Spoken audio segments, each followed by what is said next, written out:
I want to tell you about a few things I've been doing lately that make my life a little bit better. And these are things I would recommend to someone I really care about.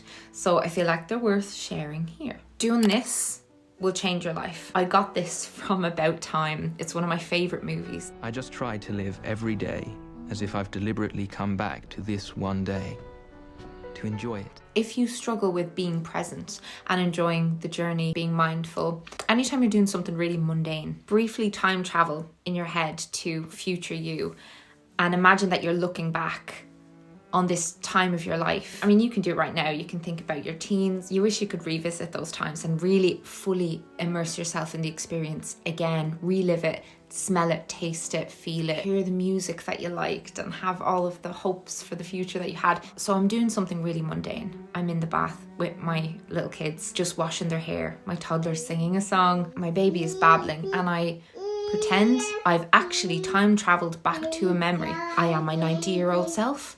And I have access to a time machine that has brought me back to this moment to relive it for a second time with all of the worries and stresses and the negativity, all that stuff, the stuff we carry around, that's all removed. And I'm just focusing on all of the little tiny details. I'm sure there's a person or a place that you just wish you could remember more clearly.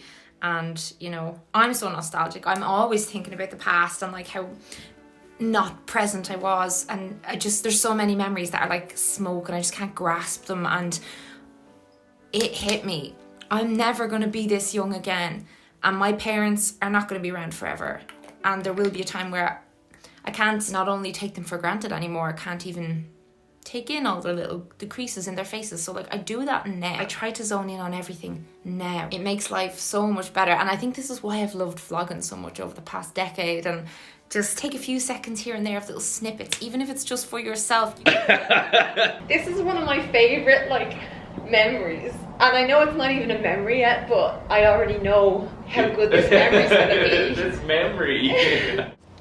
Oh God, you're a morning person, aren't you? Allow me to speak briefly on biological sleep. 8 p.m. to 5 a.m-ish, that's the window I'm talking about. This habit I completely unintentionally formed. I just have early risers as children, but it's led me to read a lot into our natural clock as humans, the circadian rhythm, and how in modern society anyway, there is a complete disregard of this. Every last one of us has an internal 24-hour clock. It is mainly influenced by sunlight. It massively affects our mental health, physical health, our behaviour. Having been going to bed around 8-ish 4 months now and waking around 5-ish, I felt this shift, and I've learned that when we sleep, basically as important as how much we sleep. And unfortunately, I say unfortunately because at the beginning this is really difficult to do, but waking at the crack of dawn and going to bed early is what we're wired for.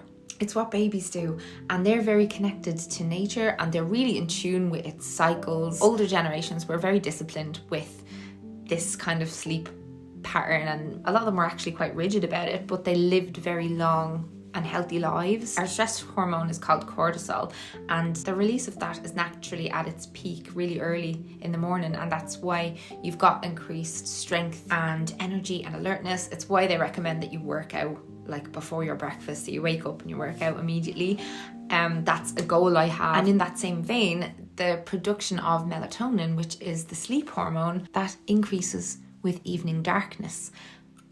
Thing is, we have a lot of artificial light exposure from our devices, and yeah, it's getting slowly more dark outside, but our brains are not registering that. We are bombarding ourselves with artificial light, so a lot of us don't get that signal that it's time to rest and repair, and it is wild. Like, studies show that if you disrupt the circadian rhythm consistently, we can get extremely depressed. So something that helps me a lot with this is blackout curtains, blackout blinds, and trying to reduce being on devices, telly, all that too late at night. Moving swiftly on, my nana, my grandmother, she kept a diary for decades. She was able to take me back to the date that I was born, and I was able to read what she did that day, how she was feeling, what the weather was like. Anyway, as I said, I been working on reducing like scrolling on my phone in bed, and I told my therapist that I've been having trouble falling asleep. I get up very early with a 4-month-old. It is important that I fall asleep early, and a lot of the time I was climbing into bed and my mind was just alight with all the things that I didn't have time to think about during the day and all the stuff that I had to do the next day. Just messaged my therapist and I asked, how can I make myself fall asleep faster? And I was given some homework, and the homework was very simple. It was just to write down my thoughts before bed for like 5 minutes and to focus on just a little list of things I'm grateful for, a little to-do list for the next day, and yeah, just negative thoughts I'm having as well. Those negative thoughts, like if you've not processed them or just put them somewhere, that's going to be like a cinema screen in front of your eyes when you get into bed. That's when I tend to overthink the most, and there's just something about writing things down that helps me feel that I've just put pause on it, all the noise. The old to-do list is absolutely essential for me. Like, I do not have the ability to be spontaneous like I was in my 20s anymore. I just can't go into a day without a plan, or it's gonna be one of those days where I feel really crap. And this video is about feeling a bit better. If you want to do this, I would encourage you to do it on paper as opposed to in your notes app on your phone, but doing that is definitely better than not doing it at all. And that leads me on to my sponsor for this video, BetterHelp. That's BetterHelp, H-E-L-P. Do you think that's a new problem, or is it familiar to you? I first started using their service during 2020. What a year it was. Been using it again postpartum. Lovely time. It's the world's largest therapy service. It's completely online. They have a network of 25,000 therapists, lovely, licensed, experienced people that can help you with a wide range of issues. You can text them, you can ring them, you can have video calls, you can message them anytime you want. It's such a convenient service if you're extremely busy. You can schedule live sessions anytime that suits you, and there's no extra charge if you want to switch therapists. They will custom pick a therapist for whatever you're dealing with. I've had 2 different therapists through BetterHelp, and the absolute light of a woman that I was matched with for this stage in my life just really understands where I'm at with 2 small kids. I've linked them down below if you want to have a look yourself, but you can also get 10% off if you choose to use them through my link. And we should all be doing therapy. I genuinely believe everybody could benefit from a bit of therapy. This next one's definitely important. So it's increased my income, and it's just increased my excitement and happiness. You're going to take 2 hours out of your week and just grab them. One of those hours you dedicate to learning or advancing a high income skill. I'm going to take my last 6 years of experience on YouTube, and I'm going to try and condense it into a 3-part framework that I would follow if I was starting a YouTube channel completely from scratch today. Your other hour, you learn a new hobby or you advance an existing hobby. I think a journey is a particularly appropriate theme for a picture book. A journey doesn't have to be just a physical journey. Obviously, content creation and digital marketing, like, they're 2 very in-demand and high income skills that I learned myself, taught myself over the past near decades that I've been making content, and it's been my full-time job for 9 years, on top of just studying equipment. And I finally have a new microphone ordered. This is hopefully the last video I'll be using this phone for. Side note, equipment breaks all the time, cameras, lights, the whole shebang. Is a lot to stay on top of, but yeah, I've been really studying YouTube analytics, and it has slowly increased my per video views from where they were at during the pandemic. And for a long time on YouTube, I wasn't growing. I don't have aspirations to grow an absolutely enormous audience. I do, however, want to try and grow a bit more on Instagram, learn more about reels and editing, because I've always edited all my own videos. I'm really looking in at how the platforms work. YouTube has completely changed since I first joined YouTube, and now my viewing habits are very much driven by the homepage and what YouTube wants me to watch. I find myself watching that stuff a lot more than I watch what's in my subscription box. So I'm less pushed on trying to like make people subscribe to me. I'm hoping obviously some of my subscribers just get recommended my videos, but I'm realizing I have to start making videos for a broader audience. And yeah, just the more I've been watching different YouTube channels that make videos about all that stuff. But yeah, pick something that has the potential to earn you a decent bit of moolah, even if it's a side income. And then hobby-wise, I write books. You know, I've published 3 books and I'm really interested in getting into children's books. My phone listens to me and knows this, and I saw an advertisement by BBC Maestro about a course run by the author of The Gruffalo. It's about writing children's picture books. So yeah, that's my hobby homework, I suppose. It's like a course of 27 videos and it's just got me so giddy. I feel like I'm 12 again. The next thing is surprisingly difficult when you've got children, but it's just to read or listen to 10 pages a day of a book. Articles don't count. Instagram captions don't count. A book? What do you want a book for? To read.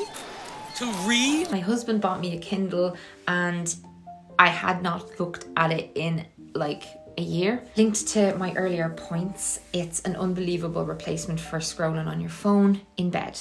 Audiobooks count.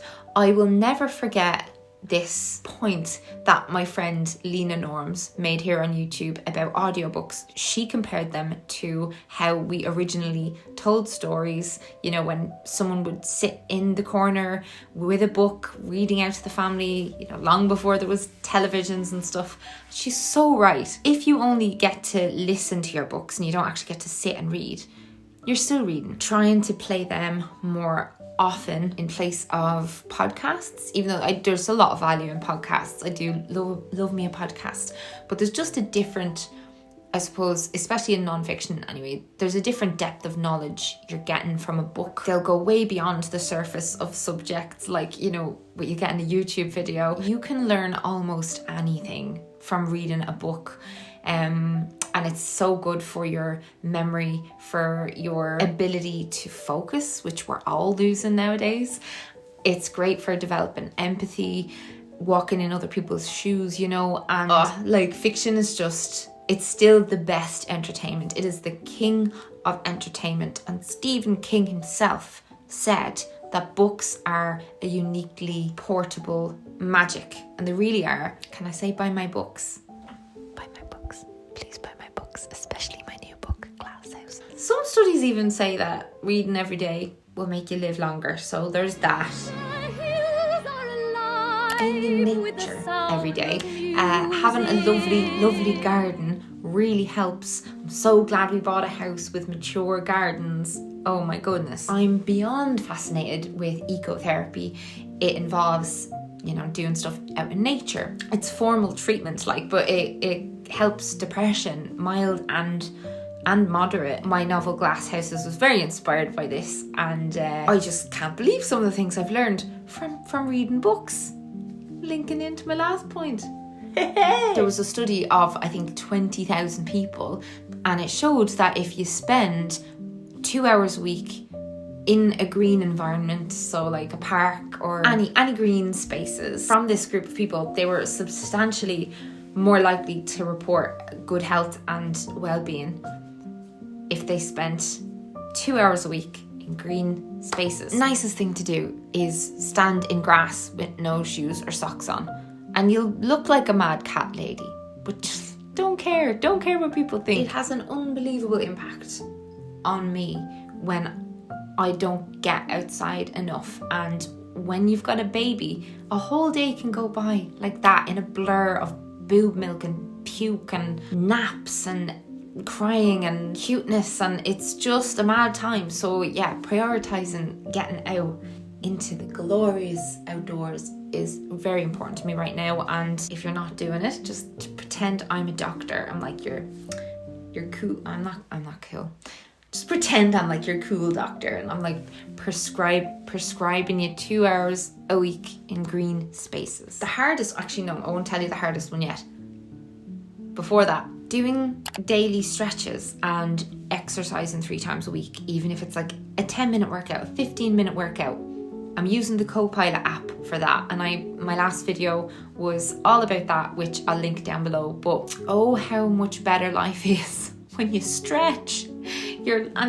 Ask your partner or your friend to massage your neck and your shoulders, and like try and like sit with like this instead of hunching like, because look how bad, you've probably seen me hunch a million times in this video, and I'm trying so hard to be aware of that, to just sit properly. If you don't have someone to massage you, invest in a nice massage tool, even if it looks like a vibrator, doesn't matter. So yeah, the hardest one for me to do, sitting in silence without going on my phone for at least 10 minutes a day. I've been forced into this habit because my baby has been going through a nursing strike where she would only nurse in a dark room lying down, and I don't go on my phone because that'll distract her, you know. And I just naturally start meditating.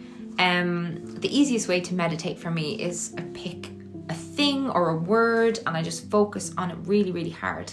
And you just leave this planet. You leave your body and you're gone, and it's lovely. It's amazing. It's so good for me, and I actually look forward to now just sitting and not being on my phone. And it's weird. You'll realize how addicted you are when you do it, because it's like a limb is gone. It really feels like your hand has been chopped off. These nursing sessions in the dark have taught me a lot about my phone addiction. So yeah, that's something I would just encourage anybody that I'm near and dear to do.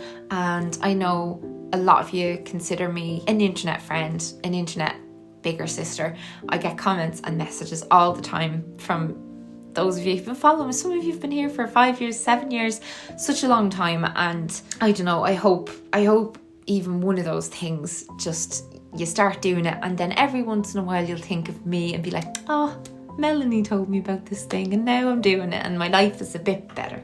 So yeah, I hope you liked this video. You know I love a little list. If you did like it, I'll ask you to hit the thumbs up and comment below with another tip that you have, anything that makes the day-to-day existence on this big ball that's flying through space, and that makes it more fun, better, nicer, more peaceful, all the good things.